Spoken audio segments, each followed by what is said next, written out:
I am turning on the recording now.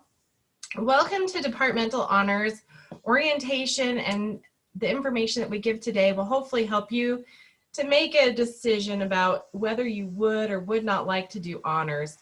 I think for the most part, most people are most worried about how is this going to benefit me, because anytime we're talking about an honors program or, special programs outside of a, already robust schedule, it's going to take time. So time is of the essence for a lot of people. And I want you to understand that departmental honors is there in order to help build a resume. So when we talk about honors, a lot of people assume that honors is just a high GPA. I would tell you that each one of you is probably a very, very good student and already has a really super high GPA.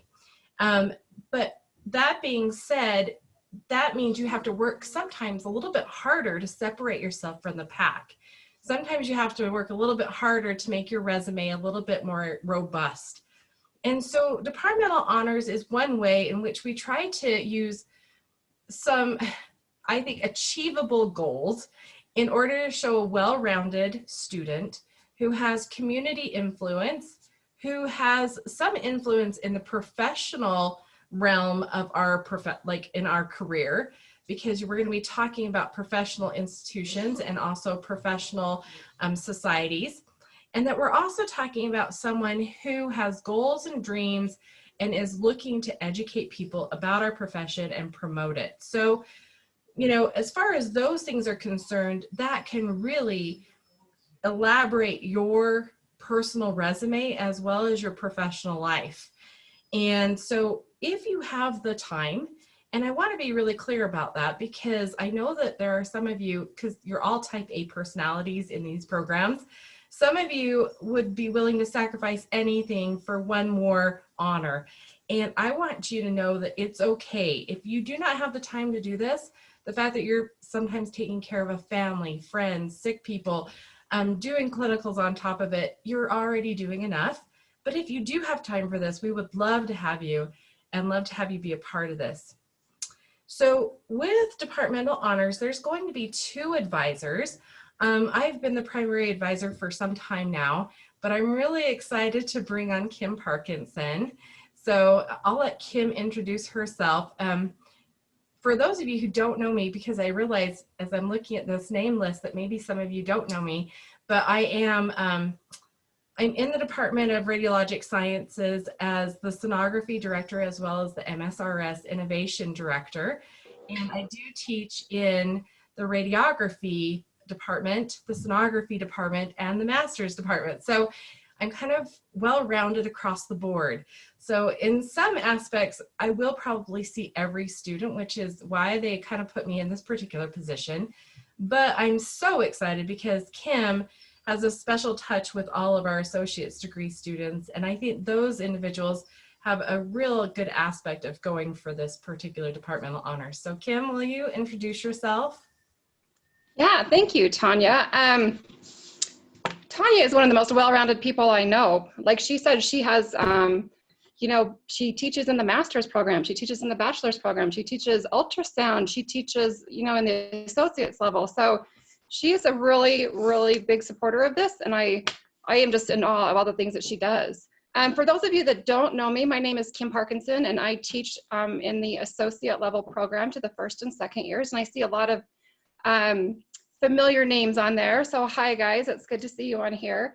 It's neat that you're on here. It shows that you care about this profession as well as, bettering your future. So that says a lot. Like Tanya says, herself and I included, we are type A personalities, and we do, what it takes to just to get that one step ahead. So congratulations on being here and looking into this. That's the first step in that. Did you want me just to go ahead and go into? Yeah, so let's go ahead. I'm going to actually share my screen, and it might take me just a second to get to where we want to be. So let me come over to the honors program. In order to get to this main web page, all you have to do is go to the search index, go to H underneath honors, and then you should be able to find honors program. It comes to this main page here. Now, this is the part that gets a little tricky, to be honest, because we're looking for departmental honors. Keep in mind that general honors is very different from departmental honors. General honors means that you are taking honors courses from the university, and usually it's at that general education level. So that is not what we're trying to promote. We're promoting honors in our profession and in our program. So the next step is you go to the honors student portal, and then it will pull you up to the Department Honors Advisors and Contracts. Currently, Kim is not listed, but we are working on getting her listed underneath the Ezekiel College of Health Professions. Radiologic Sciences here, and you see my name at the top. And then you're gonna go ahead and click on Radiologic Sciences, and it will bring you to the requirements. And I'm gonna have Kim go ahead and review all those requirements with you.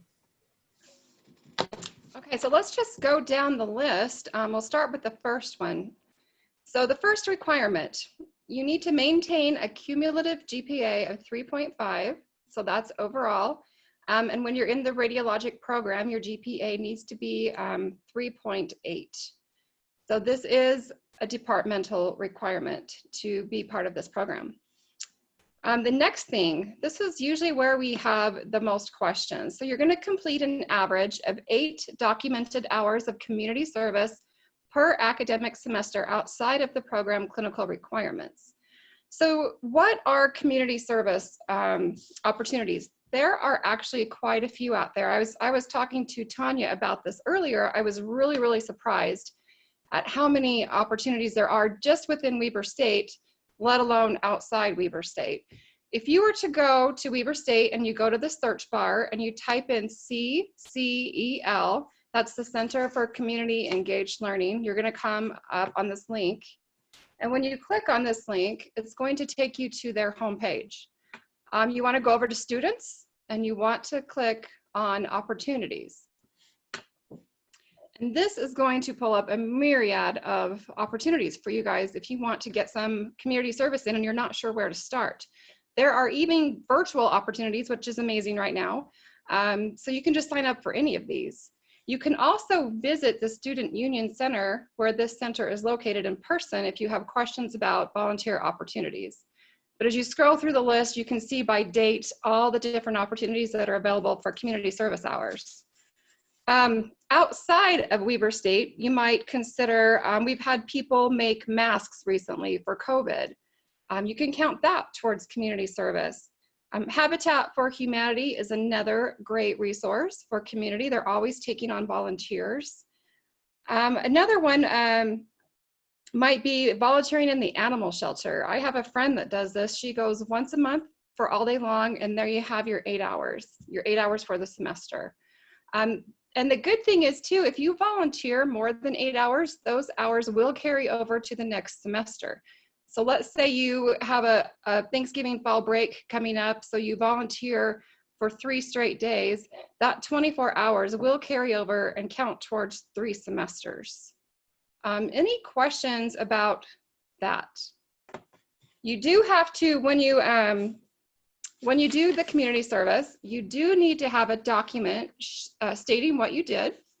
And let me read that to you. So documentation should include a brief description of the service activity, the number of hours that you completed, the name of the charitable partner, and a supervisor's signature with the contact information. So again, you can go to the CCEL for opportunities, or if you know of something in need where you live, then by all means, that's a great way to do it as well. For a lot of the students, they look for opportunities that kind of surround certain holidays. This holiday season is obviously a big one for giving. So when we look at Christmas and we look at Thanksgiving, some of the thoughts that come to mind right off the bat of course, food banks and homeless shelters and YMCAs. And like, if you start thinking about it, it could be a bigger project that you do in one day. Like say that you have a Saturday, and I had one student, for instance, that did, she worked with the Special Olympics during the summer, helping them ski. So she did one full weekend and got far more than 8 hours, but she was able to do it all at one time. So if it's not something that you want to like span out the entire semester, you could plan something big and just do it for one day. Yes, and you can be in charge of your own food drive if you would like to, collect canned items for the homeless shelter, and be the person that creates that drive within your neighborhood. That would count as well.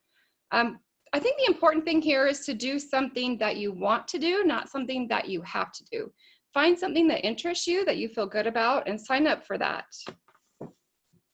Do you have anything to add, Tanya, about community service? Yeah, I would agree with that, because keep in mind, I know that you probably have service opportunities to work more hours at your clinic or whatever, but I'll be honest with you, the more kind of outside your realm of profession that you can do for service, the better it looks.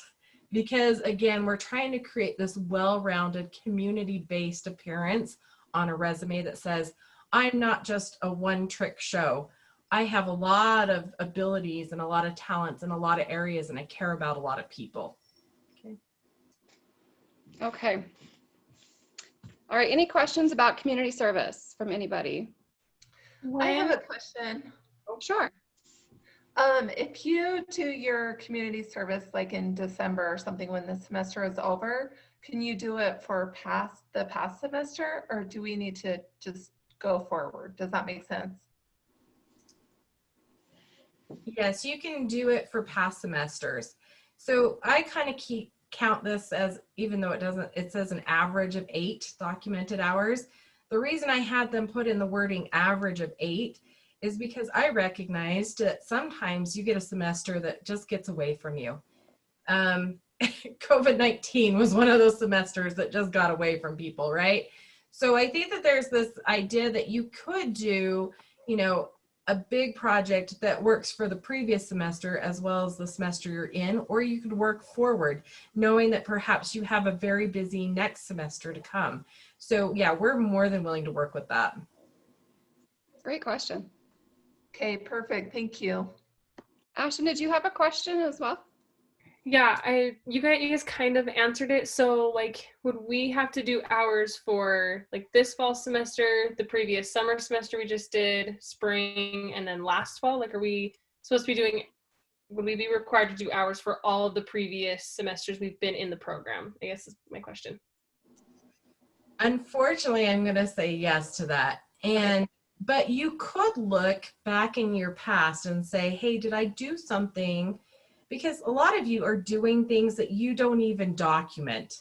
I'll just be honest. Some of you are tutoring. Some of you are taking care of the children down the street.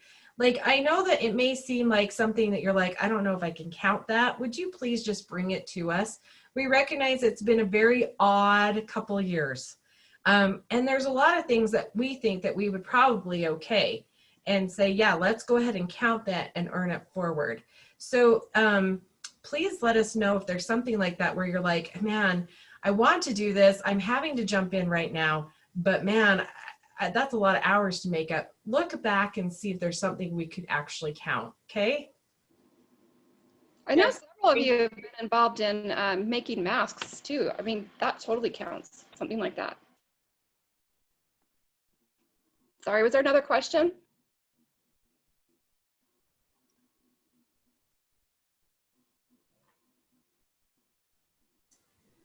Okay. Taylor, was that you that had a question?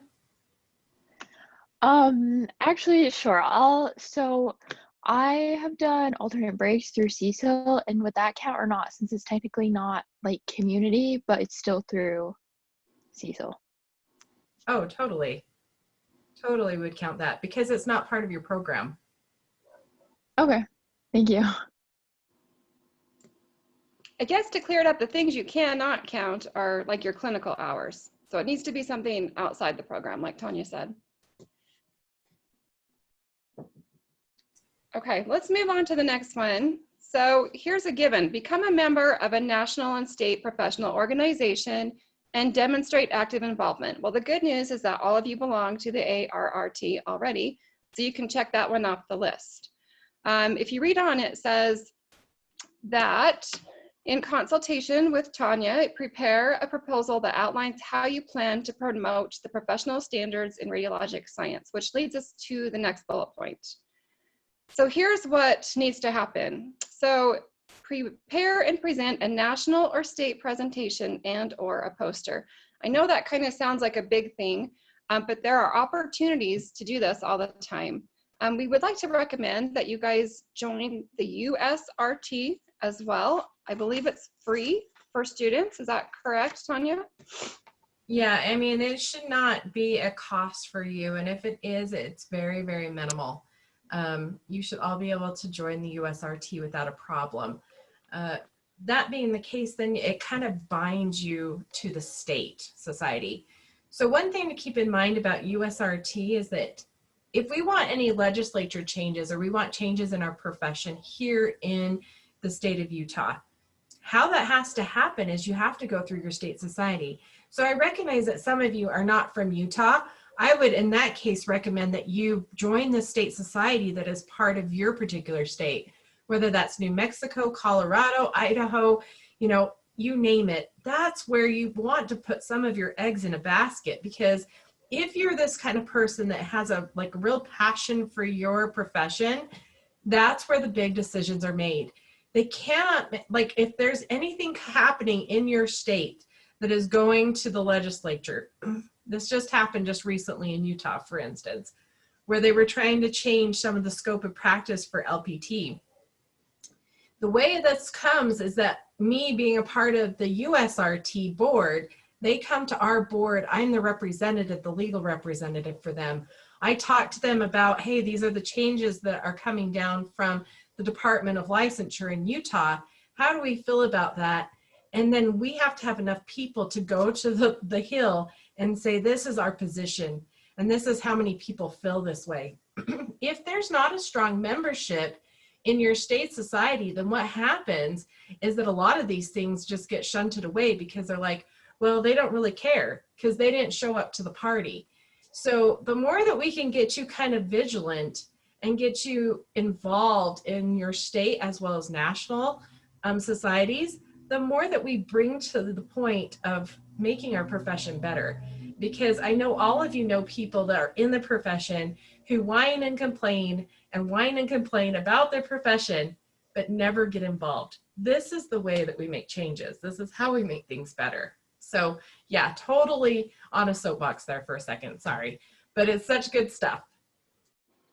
Yes, and besides providing opportunities to be involved in legislation, you guys have probably seen the flyers and the emails that we've sent out about the USRT conferences.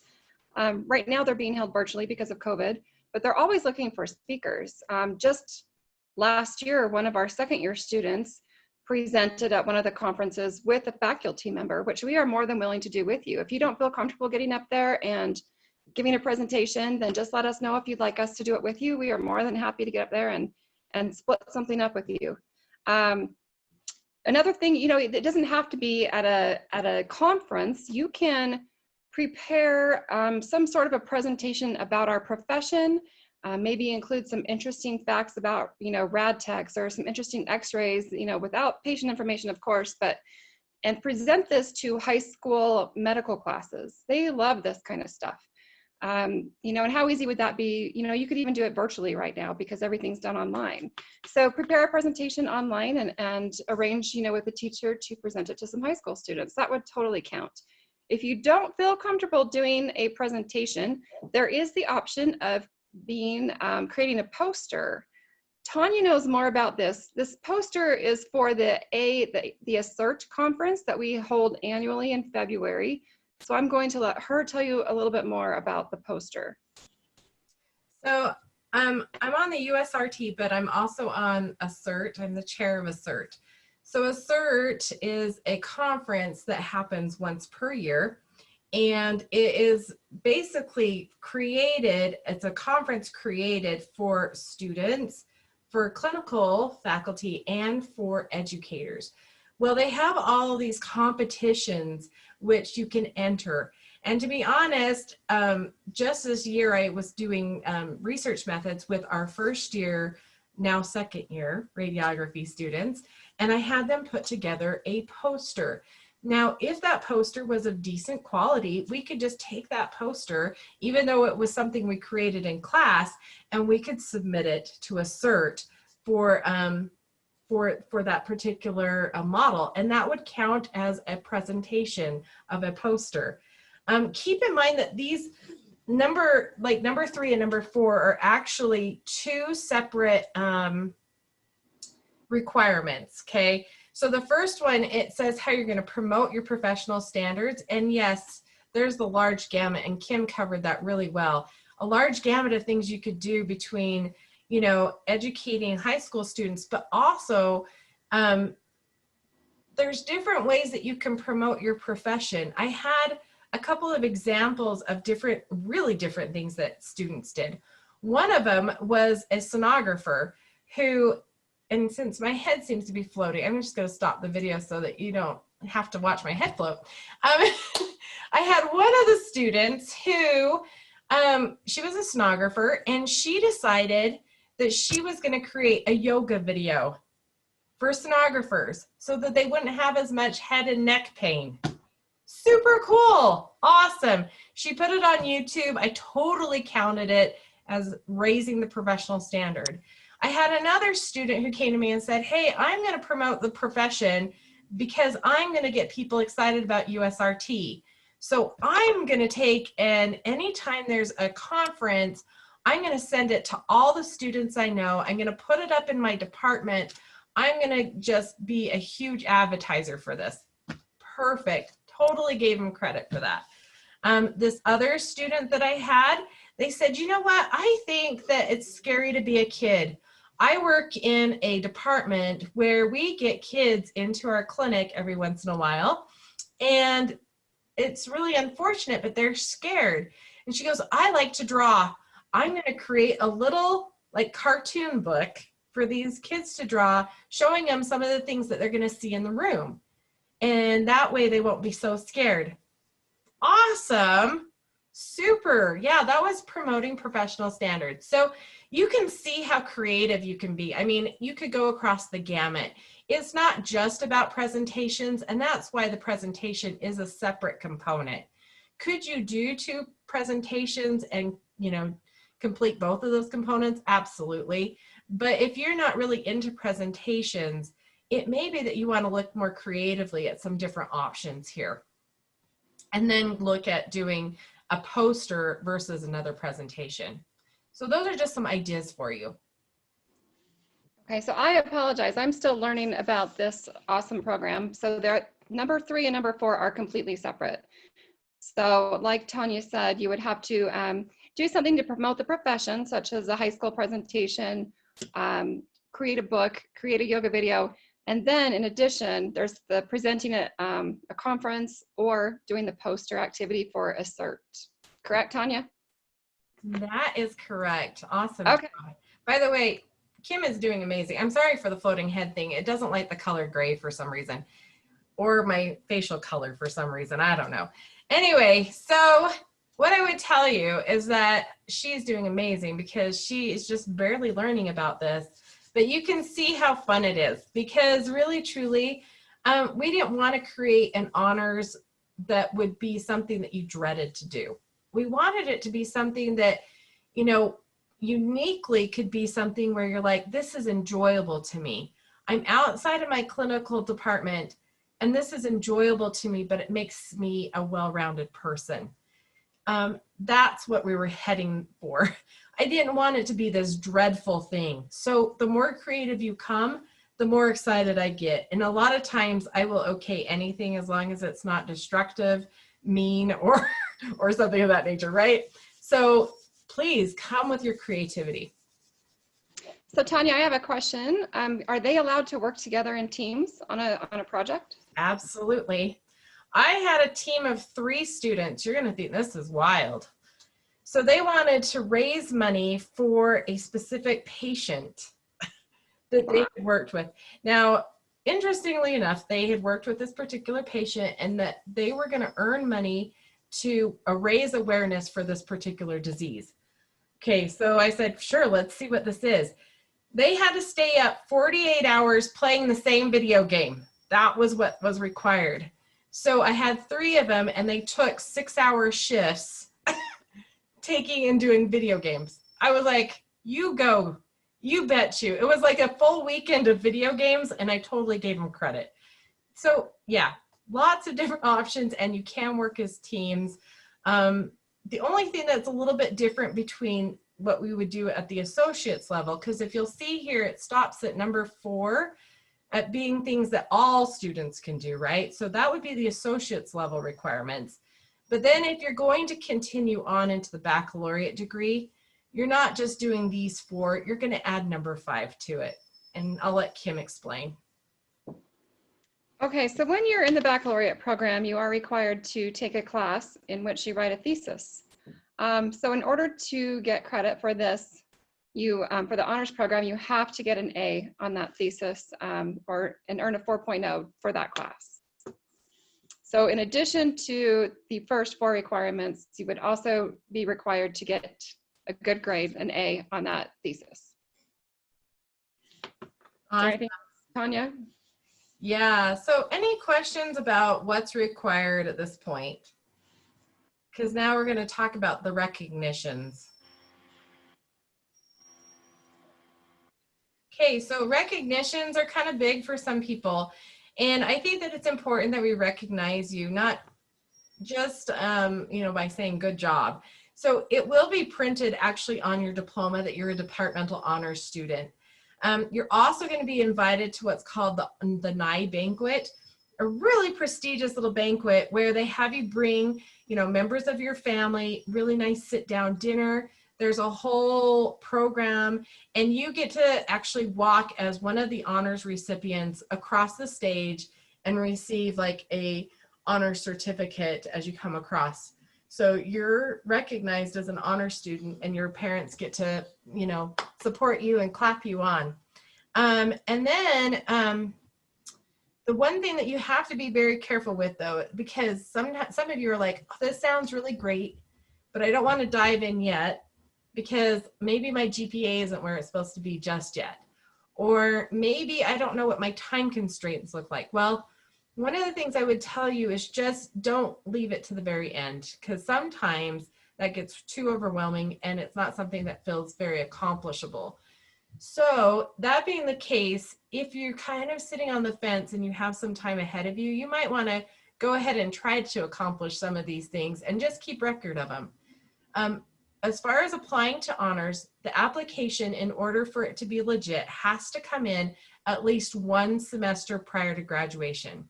So for those of you who are 2nd year radiography students right now, could you still apply? Absolutely. Could we go ahead and look at past service and could we work on very creative ways to complete these requirements? Absolutely. It just has to be that you are going to apply now. Otherwise, it won't be 1 semester before you graduate from your associate's degree. Now, some of you might say, well, can I still apply for my bachelor's degree? Because this seems really overwhelming for me to start right now. That is perfectly fine. Yes, absolutely. Like you could put this off for a little bit and then apply for it in your bachelor's degree. So that works just fine. We would just basically start you from scratch once you start your bachelor's degree. So that's one thing to note is that this kind of starts over once you start a new degree, okay? So those of you who didn't do it as an associate, you're like, well, crap. Do I have to do 5 semesters of associate's work plus my baccalaureate thesis? No, it starts over every time you start a new degree. We don't have an honors degree, a departmental honors degree for masters at this point, mostly because their honors come through different means, but that's something to kind of think about for either your associate's or your bachelor's degree. Any questions? So I have a question. So as a radiography student, if we were to do it now, the presentation for like the 3rd and 4th bullet point, would all of that have to be completed by the end of our spring semester before we graduate? Yes, but I have some good news for you, Ashton. A cert is going off virtually this year in February, and they're still accepting posters for it. We're still doing posters. So you know that poster that you made during summer semester? Yes. Oh yeah, hand that sucker back in to me. Okay. Let's go ahead and approve it for a cert. Get it into a cert. There's your poster presentation. As far as the promoting professional standards, you know, that's the one where the sky's the limit. You can have a lot of creativity. So we still have time, Ashton. All is well. We can make this work. Okay, perfect. Thank you. You're welcome. And do we have to present that poster then, Tanya, that we made in the summer, or? To be What do we do? honest, what I look at as the presentation is the fact that you have to write a little bit of an abstract as you send in that poster. To me, that is your presentation, because that is what is read by a lot of people who are looking at that poster. So it is not verbal, it's a written presentation. Okay, gotcha, thanks. Yeah, you're welcome. Anything else? So if we are to do the associate's honors and then we decide when we get in our bachelor's degree that we qualify for that last bullet point, do we just add on the service again, or do you do another presentation? Sorry, just for the start over, do you just do it all again? Yeah, pretty much. And the reason why is because obviously a presentation on an associate's level is going to be a lot different than a presentation on a baccalaureate level, right? So those of you who are sitting there going, ooh, the baccalaureate presentation, what does that look like? Keep in mind that USRT, like I said, USRT is always looking for presenters, always. And they are now doing more, I think they put together 2 fall conferences and they were begging people to come in. Again, any one of us, especially Kim and I, would be totally up for helping you with that presentation. They are actually pre-recording them, which is a beautiful thing. So you can like sit in front of your, screen and talk to yourself for, 30 minutes. And if you hate it, rewind and restart, rewind and restart, whatever you want to do. So there's really some pretty good options here, even on the baccalaureate level. Any other questions? Okay, so how do you apply? Notice that on this page at the very bottom, it says log in to apply. You would go ahead and just hit the login to apply.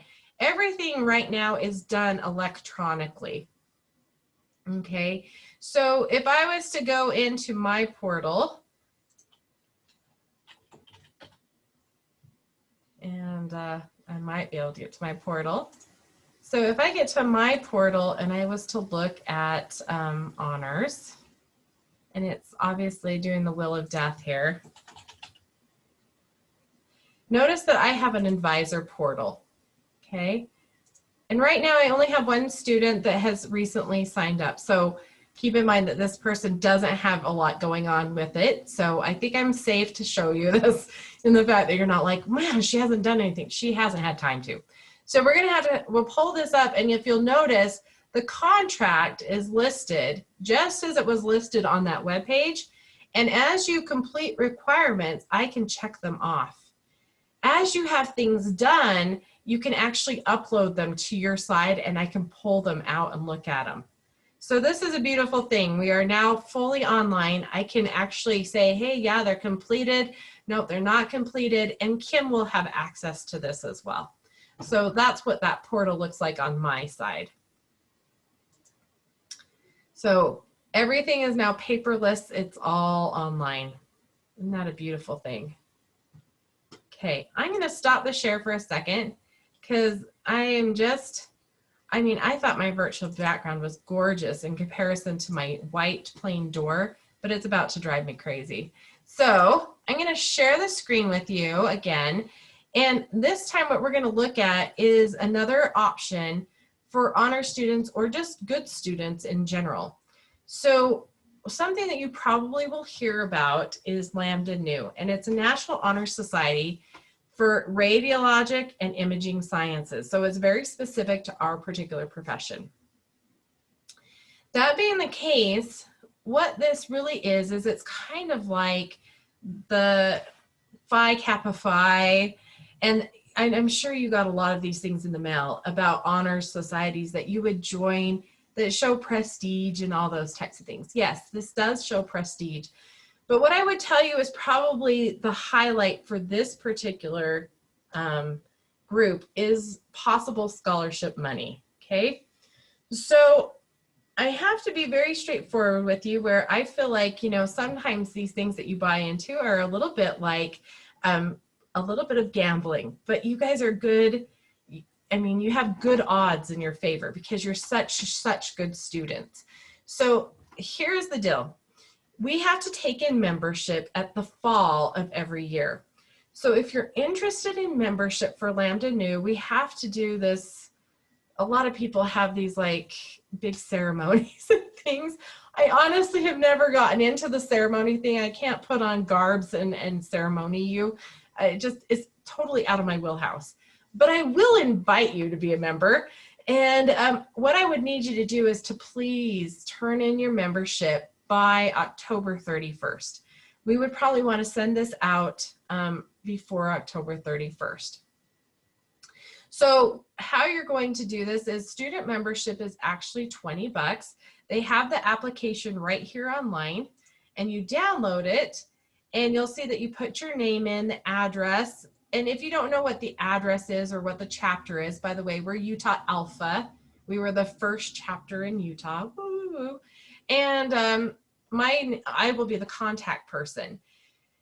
I will probably go ahead and sign this for you and send this back to you and ask you to send your $20 check to Lambda Nu with your application all on your own. And then I will send, what I will do is I will send an email to Lambda Nu with all the names of individuals in which I've completed applications, okay? That way they know that I actually did approve you. Now, this being the case, a lot of people, a lot of different groups, radiology student groups, they have like extra fees for like student key club or whatever. I am not asking for that. That's why I don't necessarily gather the funds from you. I let you go ahead and put your own check into the envelope and send it off to Lambda Nu. So this would need to be done, like I said, no later than October 31st. In fact, I probably should be asking you to do it by something like, well, we'll just say October 31st at this point, because I will send them the email by the 31st as to all the people who had committed to it, okay? That being said, what this does for you is you're putting $20 into the pot. You're putting $20 towards Lambda Nu. You get to say that you're a member of Lambda Nu. You get the little gold star. But where it probably may, and I can't guarantee it, but it may pay off for you, is these student scholarships. So if you look at student scholarships, they have student scholarships that come out in October, and then they'll have one in the spring. For those of you who are first year radiography students, you will not generate a GPA for our department until we finish the first semester. So you wouldn't be able to necessarily apply until the spring anyway. But those of you who've been in for a while, you're definitely, you know, up for a spring application. So what we would do is we would do a spring application for a scholarship. The scholarships that they provide are about $500 a piece. So it is a little bit of a gamble because you realize that you're probably going up against some pretty, you know, hardcore students here. At the same time, though, if you could turn your $20 into $500, then it's definitely worth it. I just can't guarantee it, so I want to be completely open with that. That being said, we have had a few recipients of this scholarship, but not a lot of people join Lambda Nu, and I can understand, especially because finances are tight. But I do want you to understand that it is available and it is there, especially because we have a lot of students, once they get to their baccalaureate degree, that say, hey, I can't get any more scholarship money, or I can't get any more funding. What can I do? And this is one of the options that are out there for you to do. Any questions? I have a question, Tanya. Sorry, I'm asking a lot. I love it. Bring it on, Brenda. I'm just wondering about resumes. Does this look good? Because we've had tons of, you know, people send us stuff and I'm like, I don't know which one to do. So, is this good for your resume or what? What do you think? Well, that's a good question. Like, I think it's such a toss-up because you're so right that, you know, you get sent so many things in the mail. Like, you want to be part of this honor society. So when I look at Lambda Nu, especially because it's so specific to radiologic sciences, only a handful of people are really going to know what it is. And you might run into somebody who does know what Lambda Nu is and goes, oh, wow, you're part of Lambda Nu. But I think that the bigger bang for your buck on this, it's something you can list on a resume, but the bigger bang would probably be the scholarship opportunity. So, you know, again, that's why I say it's kind of one of those things where you're going, my $20. Do I need it for milk and diapers and groceries? Maybe you do. And maybe you're like, no, I'm good. I'm going to gamble it away and get my $500. It's totally up to you. I'm willing to do either or. I just want you to know that if we collect membership, I probably need it by October 31st. Okay, great. Thank you. You're welcome. Anything else? Any questions in general? Okay, I'm going to stop the share and I'll actually stop the recording too.